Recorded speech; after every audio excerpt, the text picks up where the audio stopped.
Hey y'all, today I'm going to teach you about using different color slips on your pieces. There's two different ways that I do this, and I'm going to divide them in two different videos. So this video we're going to be layering slips one on top of the other. So you can kind of see the yellow and red and green of the grass and the blue of the bunny and the black of his eyes. And then I'm just going to show you how to layer these slips and so that you have all this beautiful color together in one piece. But the first thing that I want to start with is making slip. I know that a lot of you out there have seen me make slip before, but it's such a fast process. For those that haven't made it before, I'd like just to show it to you really quick. So in a Tupperware container, I gather all my trimmings off of the wheel. So this is just when I trim my pots. It's what's left over. I let it sit until it's bone dry, so it's really, really dry. There's no water left in these pieces of clay. And so then, excuse me, I'm going to take my mason stain. Now this is my poppy red, so it's a corally red, and the number of it is 50672, 50672, and it's a cadmium inclusion stain, so it's going to be a little pricey. It's about $25 a pound. And I'm just going to put this into my pieces of clay. If you would like to measure this, you would measure out your clay bits plus the weight of the Tupperware. So your clay bits plus how much your Tupperware weighs, and then you would add 20% of this to that weight. Okay? But I'm just going to eyeball it because I've just been doing it so long and it's just easy for me to do that. And that's about all I need. Okay, and then I'm just gonna, and you would be wearing a mask at this point, or you could be outside, and I'm just gonna shake this up like this. And so that the color is all in the pieces of clay and also down towards the bottom. And then I'm gonna take my water and I'm gonna pour it over the clay bits. You want them to be pretty even until it's about 1/4 of an inch over the top of the clay bits.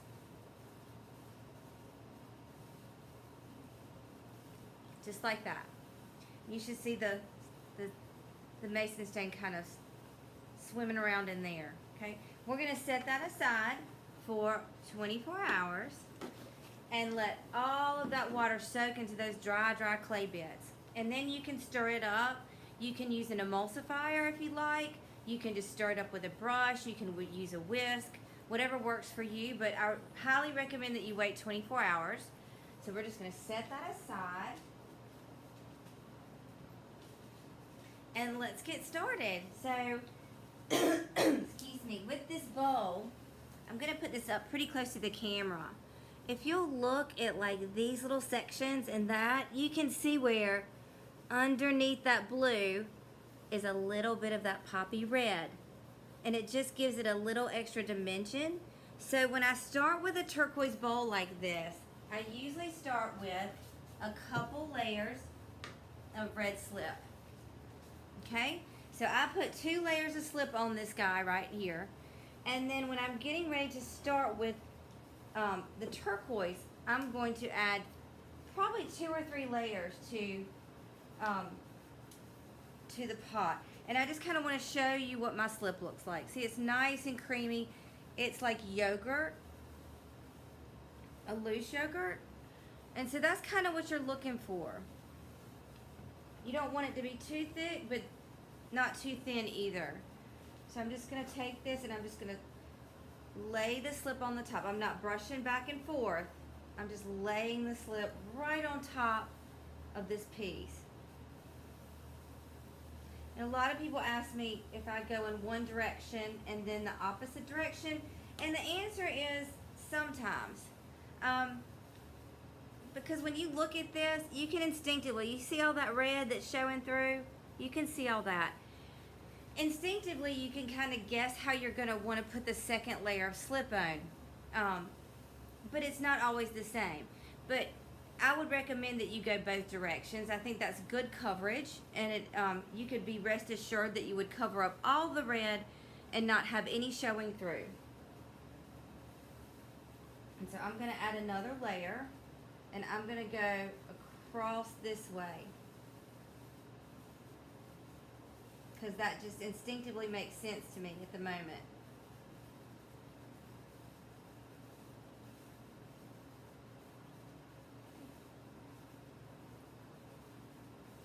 And then I'm going to let this totally dry. And once you let it totally dry, you'll be able to see if there's any red left showing.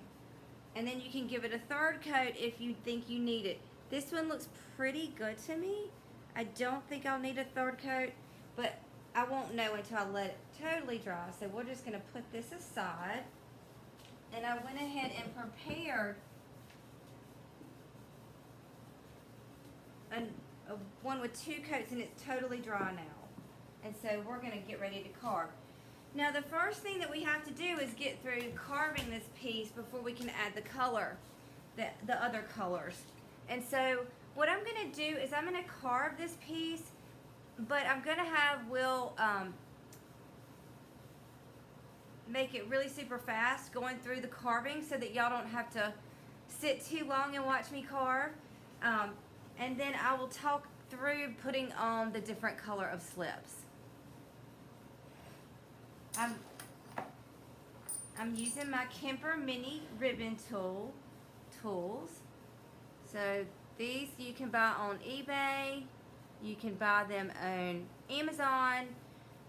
Don't get them at Michael's, because the kit that they have at Michael's is meant for Fimo clay, which is that plastic clay, and they're not tough enough to withstand using them on stoneware clay. But you can also get them at the clay store. They run about $17 to $20 a pack depending on who's selling them. Okay, so I'm going to get started, and I'm probably not going to talk too much because Will's just going to fast forward through all this.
Okay, so we have carved everything away that we wanted to.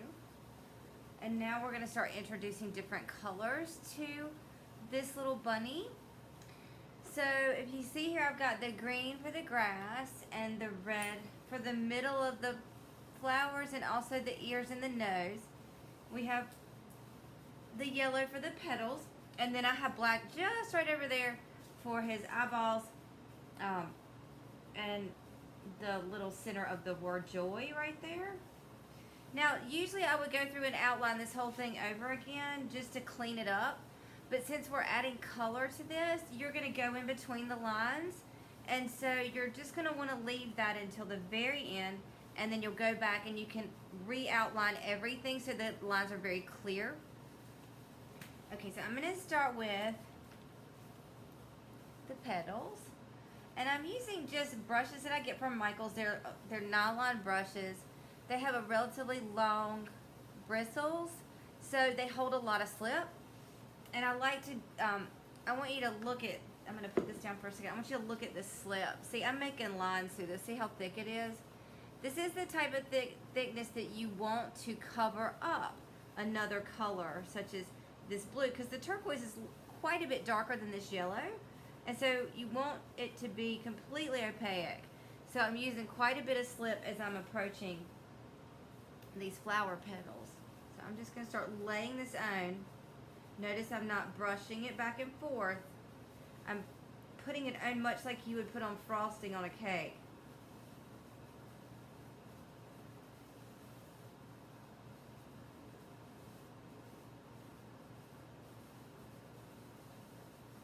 And in general, I would normally wait between colors because your hands are going to, this is so wet, like if I slide my hand through that, it's just going to smear it.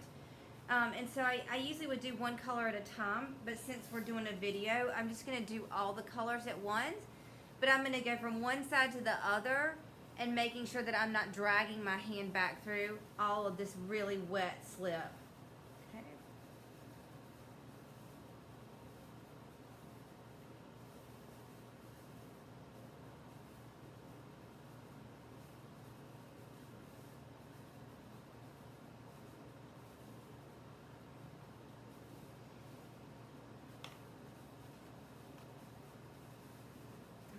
The green right there.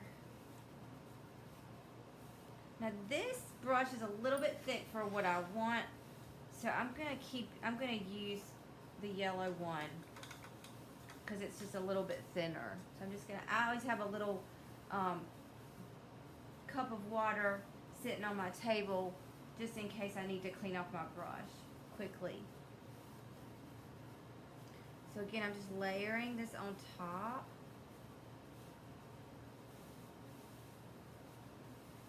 And see what I just did? I got a nice big green swatch because I'm not doing one color at a time. So I'm just gonna have to cover this back up with a little bit of blue slip. And this is fine. I mean, you can just keep layering slip on top of slip. That's not gonna be a problem. So if you do swipe some of your slip across your piece, you can always go back and cover it back up with the color of slip that you would like it to be.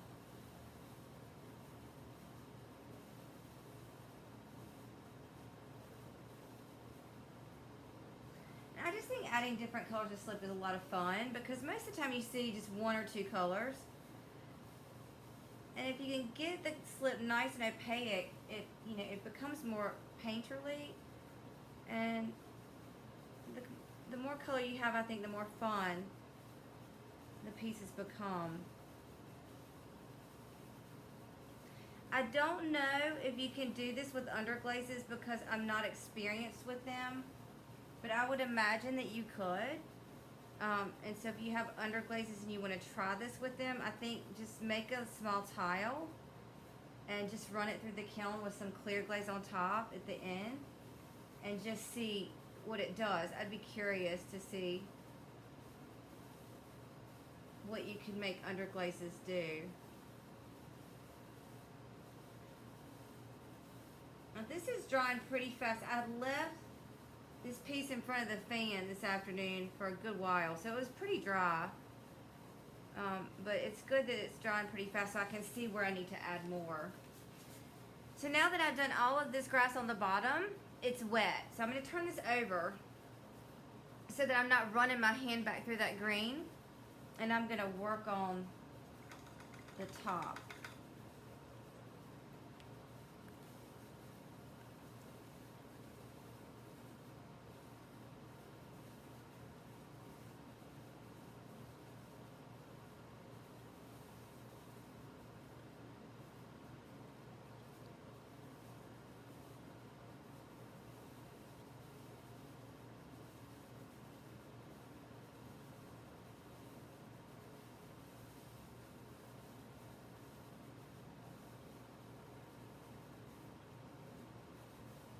And notice that my little finger is always sticking out and trying to connect to that pot for balance. It helps my hand balance.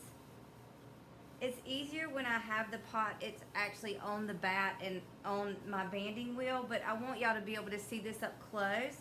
And so I'm holding it, but that little finger is adding a lot of support for me while I'm putting the slip on.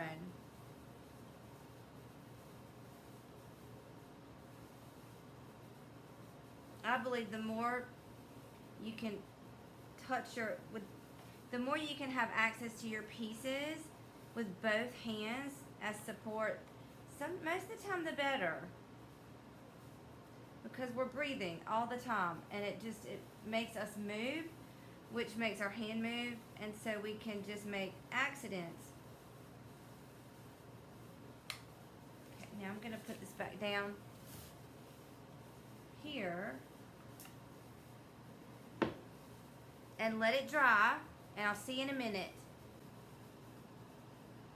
Okay, so now I've let all the different colors dry, and I've added little black eyes in the middle of the joy. And so now I'm going to go back and I'm going to outline every line that I've already made, just clearing out any slip that got in between the lines, like here on the bunny's ear and some of this grass area. So if you'll just re-outline everything, you'll get it all cleaned up and it'll look nice and neat. So I'm going to do that now, but I'm also going to have this fast forwarded as well, so I'm not going to talk during this.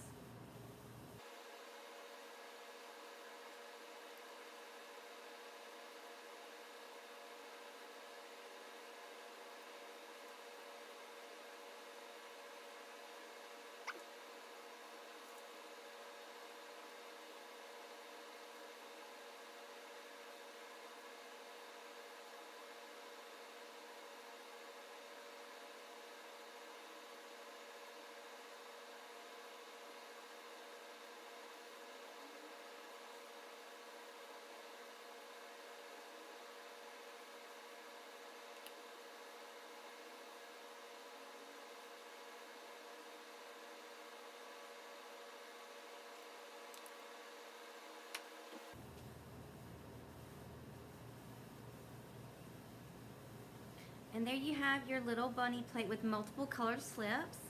I hope this has been fun for you guys, and have a wonderful week.